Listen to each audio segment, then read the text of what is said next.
اللہ تبارک و تعالی نے ہمیں زندگی گزارنے کے لیے ایک بہترین نظام عطا فرمایا اور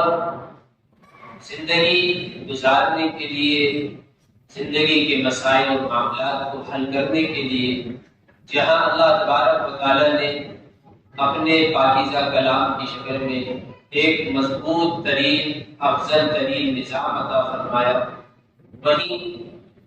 ایک ایسا طریقہ ہم کو عطا فرمایا کہ جس طریقے پر چل کر، جس طریقے کو اختیار کر کر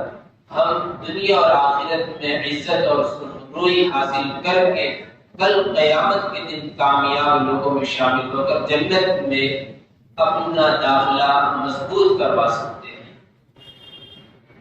اور وہ طریقہ رسول اللہ صلی اللہ علیہ وسلم کا طریقہ ہے۔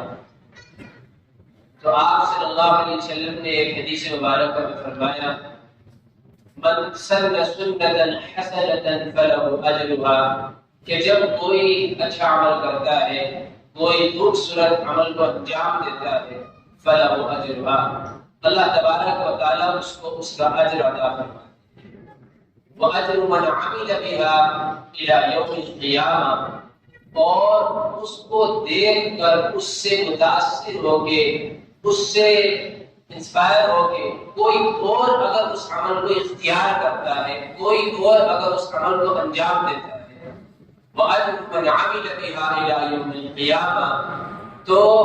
اس کے عمل کرنے کا مکمل ثواب بھی اس پہلے شخص کو کہ جس کو دیکھ کر اس نے اس عمل کو کیا تھا، جس سے انسپائر ہو کے اس نے اس عمل کو انجام دیا تھا، جس سے متاثر ہو کے اس نے اس عمل کو انجام دیا تھا،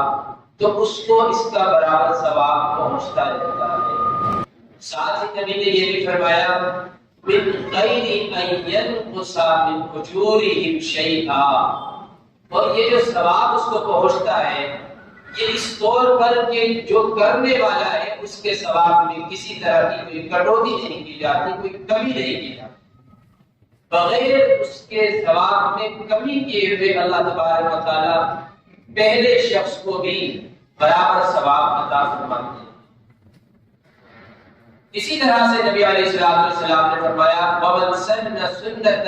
سَيِّئَةً فَعَلَيْهِ مِثْلُهَا، کہ جب کوئی برا عمل کرتا ہے، کسی گناہ والے عمل کو انجام دیتا ہے، کسی اللہ کے ناپسندیدہ عمل کو انجام دیتا ہے، تو اس کو اس کا گناہ ملتا ہے۔ وَوِزْرُ مَنْ عَمِلَ بِهَا إِلَى يَوْمِ الْقِيَامَةِ، اور اس کو دیکھا جاتا جو دوسرے اس عمل میں حصہ لیتے ہیں، دوسرے اس عمل کو کر لیتے ہیں، کرنے لگتے ہیں، ان کا گناہ بھی اس پہلے شخص کے کھاتے میں جڑتا رہتا ہے۔ من غیر ان ینقص من اوزارہم شیئا، اور وہ شخص کے جس نے اس گناہ والے اس بدترین عمل کو انجام دیا ہے، اس کے گناہ میں اس کے اوپر جو عذاب پڑنے والا ہے اس میں کسی طرح کی کوئی کمی اور کٹوتی نہیں کی جاتی، اور مکمل طور پر جہاں اس کو اس عمل کا گناہ مل رہا ہوتا ہے، اس عمل کا وبال اس کے اوپر پڑ رہا ہوتا ہے، ٹھیک اتنا ہی وبال اس کے اوپر بھی پڑے گا جس کو دیکھ کر، جس سے انسپائر ہو کر، جس سے متاثر ہو کے اس نے اس عمل کو انجام دیا ہے۔ اب ہم اس کو ایک مثال سے بھی سمجھ لیتے ہیں۔ آج عام طور سے کبھی کبھی کچھ لوگ، کچھ نوجوان خصوصی طور پر سوال کرتے ہوئے نظر آتے ہیں کہ ہمیں فلاں دوست ملا، فلاں شخص ملا، اور اس نے یہ کہا کہ آپ جو ہے یہ ایک کمپنی ہے اور اس کا ایک پروڈکٹ ہے، آپ اس سے دوسرے لوگوں کو جوڑیں، تیسرے کو جوڑیں، جتنے آپ کے ذریعے سے آگے جڑیں گے ان کے حصے سے بھی آپ کو کچھ نہ کچھ قیمت ملتی چلی جائے گی، اور جو آپ محنت کریں گے اس کا تو آپ کو ملے گا ہی، لیکن جتنے لوگوں کو آپ جوڑتے چلے جائیں گے، جتنی چین میں آپ جو ہے اور مزید لوگوں کو جوڑتے چلے جائیں گے تو اس کا بھی کچھ نہ کچھ حصہ آپ کو ملتا جائے گا۔ تو اسی طرح سے جب ہم کوئی اچھا عمل کرتے ہیں تو اس کا ثواب جہاں ملتا ہے، وہیں اس عمل سے ہمارے دوسرے جو متاثر ہوتے ہیں ان کا بھی ثواب ہمیں ملتا رہتا ہے۔ اب جیسے 15 اگست کا موقع ہے، یوم عاشورہ کا موقع ہے، یا کوئی اور موقع ہے، اس موقع پر بہت سی خرافات ہمیں دیکھنے کو آتی ہیں۔ جہاں ہم نے آن بان اور شان کے ساتھ جو ہے اپنی یوم آزادی کو اور اسی طرح سے 15 اگست کا دن ہو، 26 جنوری کا دن ہو یا کوئی اور ہمارے لیے ایک احترام والا دن ہو، اس کو ہمیں خوشی کے طور پر منانا چاہیے. لیکن اس میں بعض لوگ خرافات میں پڑ جاتے ہیں. یوم عاشورہ کا موقع ہو، شب برات کا موقع ہو، جب دیکھو ان کو تو وہ آتش بازیاں کر رہے ہیں، ڈھول تاشے بجا رہے ہیں، تو یہ سب کیا ہے؟ یہ سب گناہ کے کام. لیکن ان کو دیکھا تاکہ دوسرے نوجوان اس ارادے کو کر بیٹھتے ہیں کہ آئندہ سال ہم ان سے بہتر انداز میں ہم 15 اگست منائیں گے، یعنی ان سے زیادہ ہم خرافات انجام دیں گے، ان سے زیادہ ہم جو ہے ڈھول تاشے بجائیں گے، ہم جو ہے آتش بازیاں کریں گے وغیرہ وغیرہ. تو یاد رکھیے یہ سب کیا ہے؟ گناہ کے کام. جو چیز جس طرح سے کرنے کی ہے، جو عمل جس طرح سے کرنے کا ہے، یا اسلامی اعتبار سے، دینی اور شرعی اعتبار سے جس عمل کو جس طرح سے انجام دینا چاہیے، اگر ہم اس کو اس طریقے سے نہیں کریں گے، اس طرح سے ہم اس عمل کو انجام نہیں دیں گے، تو پھر ہمارے اوپر وبال پڑنا ہی پڑا. تو اللہ اس کے رسول کا بھی حکم یہی ہے کہ بھئی جو تمہیں حکم دیا جا رہا ہے آپ اس حکم کو اسی طرح سے مانو. یہ نہیں کہ آپ اس میں کمی زیادتی کر دو. ٹھیک اسی طرح سے ہم جب کوئی دوسرا عمل کر رہے ہو، دنیاوی اعتبار سے بھی، کاروباری اعتبار سے بھی، تو جو اس کے اصول ہیں، جو طریقے ہیں، ہمیں اس طریقے سے اس کاروبار کو، اس معاملے کو نمٹانا چاہیے، اس معاملے کو کرنا چاہیے. جس طرح سے آپ مثال کے طور پر لے لیں کہ رسول اللہ صلی اللہ علیہ وسلم نے فرمایا کہ آپ تجارت کریں لیکن حرام سے بچیں. آپ قرض لیں لیکن سود سے بچیں. آپ قرض دیں لیکن انٹرسٹ لینے سے اور دینے سے بچیں. اب ہم قرض لے اور دے رہے ہیں لیکن ہم اس میں انٹرسٹ سے نہیں بچ رہے، ہم اس میں سود لینے سے نہیں بچ رہے، ہم اس میں بیاج کھانے سے نہیں بچ رہے، یا بیاج لینے سے اور لینے سے نہیں بچ رہے، تو کہیں نہ کہیں یہ ہمارا قرض لینے والا عمل کیا ہے؟ اللہ کی نظر میں ناراض کر دینے والا، ناپسندیدہ عمل. اور اگر ہم اسی کو اللہ اس کے رسول صلی اللہ علیہ وسلم کے ارشادات کی نظر میں کریں، جس طرح سے ہمیں دین شریعت ہمیں حکم دیتا ہے، اس طرح سے اگر ہم اس عمل کو انجام دیں تو یہی عمل عبادت میں شامل ہو جائے گا. اس پر ہمیں ثواب بھی ملے گا. جب ہم قرض کے ذریعے سے کسی کی مدد کر رہے ہوں گے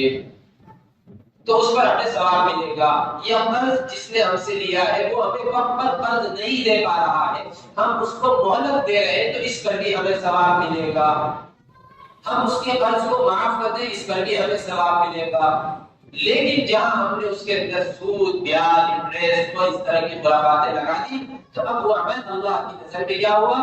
ناپسندیدہ ہو گیا. تو اب اس عمل کا وبال، اس عمل کا انجام بد ہمارے اوپر آنا، ہماری زندگی میں آنا لازمی ہو چکا ہے. اب ہم اس سے اپنے آپ کو بچا نہیں سکتے. وہ کسی بھی شکل میں ہمارے سامنے ظاہر ہو سکتا ہے، چاہے تو سخت بیماری کی شکل میں،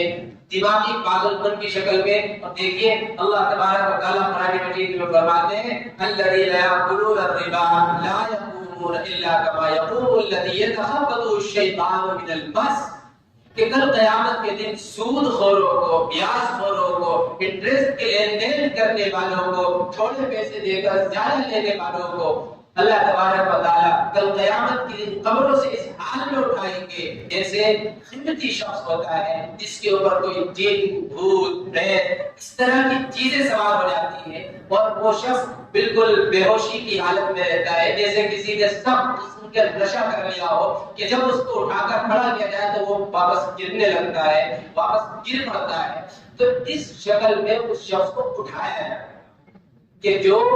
اس طرح کے لین دین میں اپنی زندگی گزارتا ہے. اور ہم نے اس کو اپنی آنکھوں سے دیکھا ہے، یہاں پر بھی دیکھا ہے، اور نہ جانے کتنی جگہوں کے واقعات بھی دیکھنے میں آتے ہیں کہ جو دنیا میں اس عمل کو کرتے ہیں تو وہ دنیا میں بھی اس کا انجام بھگتتے ہیں. کہیں نہ کہیں ان کو یہاں پر بھی اس کا بھگتان کرنا پڑتا ہے. کتنے لوگوں کو ہم نے دماغی طور پر پاگل ہوتے ہوئے دیکھا، اور دماغی اور ذہنی طور پر پریشان اور بیماریوں میں گھرتے ہوئے دیکھا کہ ان کو یہی خیال نہیں رہتا کہ رات ہے کہ دن ہے. اسی طرح سے ان کو یہ بھی خیال نہیں رہتا کہ اپنے کپڑے پہنے ہوئے کہ نہیں پہنے ہوئے. ان کو یہ بھی خیال نہیں ہوتا کہ میں جس کو ہاتھ لگا رہا ہوں، جس کے کمرے میں جا رہا ہوں، جس کو میں اندھیرے میں پکڑ رہا ہوں کہ میری بیوی ایک ہی بہن ہے، وہ اپنی بہن، اپنی بیوی اور اپنی ماں کے اندر بھی تمیز نہیں کر پاتے ہیں۔ اور اللہ کے رسول صلی اللہ علیہ وسلم نے حدیث مبارکہ فرمایا کہ جب کوئی ایک درہم سود کا کھاتا ہے تو پھر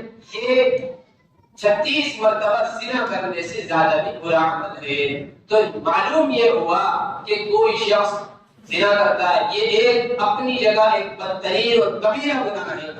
کوئی شراب پیتا ہے، یہ اپنی جگہ ایک بدترین اور کبیرہ گناہ ہے، لیکن سود کا کھانا، پیاز کا لین دین کرنا، یہ ایک ایسا بدترین عمل ہے کہ جس کے اوپر نبی علیہ السلام نے یہاں تک ارشاد فرمایا کہ یہ تو 36 مرتبہ زنا جیسی بدترین برائی سے زیادہ برا ہے۔ اور پھر قیامت کے دن صرف شخص کی طرح، ایسے شخص کی طرح کہ جس کے اوپر اس طرح کے اثرات ہو، یا جس طرح جو اس طرح کی بیماری میں مبتلا ہو، جس کو ذہنی اعتبار سے،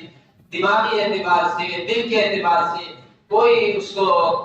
مطلب شفا نہ مل رہی ہو، اور کسی طرح کی جو ہے اس کے دماغ اور دل کے اندر سکون موجود نہ ہو، ایسے شخص کی طرح کل اس کو پریشان اور بیسہارا اور اسی طرح سے کیا کیا الفاظ اس کے لیے استعمال کیے جا سکتے ہیں، وہ سب کم ہے کہ ایسے شخص کی طرح اس کو اللہ کی بارگاہ میں پیش کیا جائے۔ تو اس لیے آج ہوتا کیا ہے، ہمارے نوجوان کر کیا رہے، جب کسی کو کوئی برا عمل کرتا ہوا دیکھتے ہیں، جیسے کسی کی شادی کا موقع ہے، منگنی کا موقع ہے، کسی کے برتھ ڈے کا موقع ہے، تو اس موقع پر ڈھول تاشے تماشے اور گھروں کے اندر ناچ گانے، اور افسوس کی بات تو یہ ہوتی ہے کہ آج ہماری وہ مائیں بہنیں جو پردہ نشی تھی، آج وہ اپنے سگے خلیرے ممیرے تہرے چچیرے پھپھیرے بھائیوں کے سامنے ناچنے سے اور اپنے آپ کو بے پردہ کرنے سے بھی باز نہیں۔ کتنے گھروں کی ویڈیو بعض مرتبہ سوشل میڈیا پر وائرل ہو جاتی ہے، اور بعض لوگ اپنے اسٹیٹس لوگوں کو دکھا رہے ہوتے ہیں کہ ہم کس درجے کے لوگ ہیں، اپنے اسٹیٹس پر اپنے پارٹی کا وہ فوٹو اور وہ ویڈیو کلپ لگاتے ہیں۔ کتنوں کو میں نے خود اپنی نگاہوں سے دیکھا ہے کہ ان کے اسٹیٹس پر لگا ہوا ان کی گھر کی عورتیں تک ناچ رہی ہیں، ان کے بچے ناچ رہے ہیں، اور وہ بچوں کو ناچتا ہوا دیکھ کر خوش ہو رہے ہیں۔ آج جن بچوں کو ہم ناچتا ہوا دیکھ کر خوش ہو رہے ہیں، کیا ہم ان کو جہنم کی طرف نہیں دھکیل، کیا ہم ان کو دین سے دور نہیں کر رہے اور خود بھی دین سے دور ہو؟ کیا ان کا حساب اللہ کے یہاں سے نہیں ہونے والا؟ پھر اللہ کے یہاں سے پوچھ ہوگی کہ یہ تمہارے پاس تمہاری اولادیں، یہ تمہارا مال امانت تھی، تم نے اس کو کس طرح سے استعمال کیا ہے، کیا اس میں خیانتیں کی، اس کا حساب آج دو۔ تو کل قیامت کے دن ہم سے اس مال کا، اس اولاد کا حساب ہونے والا ہے۔ یہ آزمائش کے طور پر اللہ کی بڑی نعمتیں ہمارے پاس موجود ہیں، ان کا صحیح طور پر استعمال کرنا ہمارے لیے انتہائی ضروری ہے۔ اگر ہم ان کا صحیح طور پر استعمال نہیں کریں گے، یاد رکھیے کل ہم اللہ کی پکڑ سے اس دنیا کے اندر آنے والے اپنے اوپر عذاب اپنے آپ کو نہیں بچا پائیں گے۔ اس لیے ضروری ہے کہ ہم ان تمام گناہوں سے اپنے آپ کو بچائیں، اپنے گھروں کو پاک کریں، اپنی عورتوں کو بچائیں، اپنے بچوں کو بچائیں، جن بچوں کو آج ہم شروع سے ہی فحش کام میں ڈال دیتے ہیں، گناہ کے کاموں کی طرف ان کو دعوت دیتے ہیں، اور جو وہ کوئی گناہ کا عمل انجام دے رہے ہوتے ہیں، وہ ناچ رہے ہوتے ہیں کسی ویڈیو کو، کسی گانے کو دیکھ کر سن کر، تو ہمیں خوشی ہو رہی ہوتی ہے، ہم تالیاں بجا رہے ہوتے ہیں، کیسے بے شرم ہم بن جاتے ہیں۔ اللہ تبارک و تعالی ہم سب کو معاف فرمائے۔ تو اس بے شرمی سے، بے حیائی سے اپنے آپ کو بچانے کی ضرورت ہے۔ یہی وجہ ہے کہ جب آج ہماری بہن بیٹیاں، آج ہماری بیویاں خود ہمارے ساتھ ہر قسم کے میک اپ سے آراستہ ہو کر ہمارے ساتھ سرے بازار سرے عام نکل رہی ہوتی ہے، اور کسی پارٹی اور شادی کے اندر جا رہی ہوتی ہے، ہمیں کسی طرح کی شرم محسوس، اچھے خاصے دیندار، اچھے خاصے نمازی جو دکھتے ہیں کہ پر وقت نماز میں بھی آ رہے، اچھے خاصے داڑھی اور سارے لباس کے ساتھ وہ لگتے ہیں کہ ہاں واقعی اندر یہ مسلمان ہیں، لیکن جب وہ اپنی بیوی پر قابو نہیں رکھ پاتے ہیں تو دیکھنے میں آتا ہے کہ کس درجے وہ بے شرم اور بے حیا بن چکے ہیں کہ وہ اپنی بیوی پر، اپنی بہنوں پر بھی قابو نہیں رکھ پا رہے ہیں، کہ وہی بہنیں، وہی بیوی ان کو آراستہ کر کے وہ میک اپ سے سج کر جب ان کے ساتھ بیٹھ کر جا رہی ہوتی ہے، پنڈال میں جا رہی ہوتی ہے، وہاں پہ سب کو جس طرح سے آج فلموں میں، سیریلوں کے اندر کوئی بھی آتا ہے، کوئی بھی غیر محرم مرد ہو، بس آپ کے ساتھ کھڑا ہو تو سامنے والے ہماری گھر کی عورتیں اور ہماری بچیاں یہ سمجھتی ہیں کہ یہ بھی کوئی ہمارے بھائی کا یا ہمارے شوہر کا، ہمارے باپ کا دوست ہے یا ان کا کوئی قریبی ہے اس کو بھی سلام کر لیتے ہیں، اور بعض جگہ تو بات یہ ہے کہ ہاتھ تک ملا لیتے ہیں. تو یہ سب کیا ہے؟ یہ سب بے حیائی، یہ سب بے شرمی ہے. اور یہ ایسی بے شرمی اور بے حیائی ہے جس کے بارے میں نبی علیہ الصلوۃ والسلام فرماتے ہیں اذا لم تستحی فاصنع ما شئت، کہ جب تو بے شرم اور بے حیا ہو جائے اب تو جو چاہے گا، تجھے کس چیز کی پرواہ. تو جب انسان بے شرم اور بے حیا ہو جاتا ہے اسے کسی بھی برے عمل کو کرنے میں کوئی ہچکچاہٹ، بے شرمی، بے حیا نہیں ہوتی. تو اس لیے اپنے آپ کو ایسے تمام عملوں سے بچائیں. نبی علیہ السلام نے فرمایا رب قاسیات عاریات، کہ جو آج اس طرح کے لباس پہنتی ہے مائیں بہنیں بیٹیاں کہ جس کے اندر سے ان کے جسم کے ابھار نظر آ رہے ہوتے ہیں یا اسی طرح ان کا جسم نظر آ رہا ہوتا ہے، یا تو وہ لباس اتنا باریک ہوتا ہے کہ ان کا جسم اندر تک نظر آ رہا ہوتا ہے، یہ اتنا چست ہوتا ہے کہ جسم نظر نہیں آ رہا، بس جسم کا رنگ تبدیل ہو چکا ہے، باقی سارے اعضاء نظر آ رہے ہوتے ہیں کہاں سے اس کا جسم کس نوعیت کا ہے. تو یہ ایسی تمام عورتیں کہ جو اپنے سروں پر اس طرح کے جوڑے باندھتی ہیں کہ وہ پیچھے سے اٹھے ہوئے نظر آتے ہیں، وہ سمجھتی ہے کہ ہم بڑی خوبصورت نظر آ رہی ہے. ارے پہلے تو ہم یہ سمجھ لیں کہ کیا اللہ، اس کے رسول اور اس کی شریعت کی نظر میں بھی خوبصورت ہے کہ نہیں ہے. نبی علیہ السلام نے ایسی عورتوں کے بارے میں کہ جو اپنے سروں کے اوپر اتنے موٹے جوڑے باندھ کر اپنے سروں کو اوپر اٹھا کر اپنی خوبصورتی کو دکھانے کے لیے باہر نکل رہی ہوتی ہیں، فرمایا کہ ایسی عورتیں جنت میں جانا تو دور، جنت کی خوشبو تک نہیں سونگھ پائیں. ایسی عورتوں پر لعنت برس رہی ہوتی ہے، ایسے مردوں پر لعنت برس رہی ہوتی ہے، ایسے بھائی بہنوں پر، ایسے شوہروں پر، ایسے باپ پر لعنت برس رہی ہوتی ہے جن کی بہن بیٹی اور مائیں اور جن کی بہویں اس طرح سے سر بازار اپنی عزتوں کو نیلام کرتی ہوئی نظر آتی ہے، اور پھر چند گھنٹے اور دن نہیں گزرتے کہ ان کے سر میں مسلسل درد کی شکایت ہوتی ہے. برابر درد ان کے جسم کے بعض حصوں میں گھوم رہا ہوتا ہے. وہ صبح اٹھے تو ان کا جسم بھاری ہوتا ہے، ان کے شولڈر بھاری ہوتے ہیں، کہ سینے پر سوتے وقت ایسا محسوس ہوتا ہے جیسے کوئی آگے بیٹھ گیا ہو، کوئی وزنی چیز ان پر رکھ دی ہو. یہ سب نظر بد کے اثرات ہیں. یاد رکھیے یہ جو نظر بد ہے یہ جادو سے بھی زیادہ خطرناک چیز ہے. اسی لیے اپنے آپ کو، اپنے بچوں کو اور اپنی بیویوں کو، اپنی بہنوں کو نظر بد سے بچائیں، ان کو برقعے اور پردے کے اندر لے کر آئیں، اور جتنی باتیں کہی گئی ہیں ان سب باتوں پر عمل کی کوشش کرے اور غور کرے. اللہ تبارک و تعالی ہم سب کو کہنے سننے سے زیادہ عمل کی توفیق مرحمت فرمائے، اچھے عمل کو کرنے کی، اچھے عمل کو دوسروں کے سامنے ظاہر کرنے کی، اور دوسروں سے اچھے عمل دیکھ کر اچھے عمل میں حصہ لینے کی ہمیں توفیق نصیب فرمائے.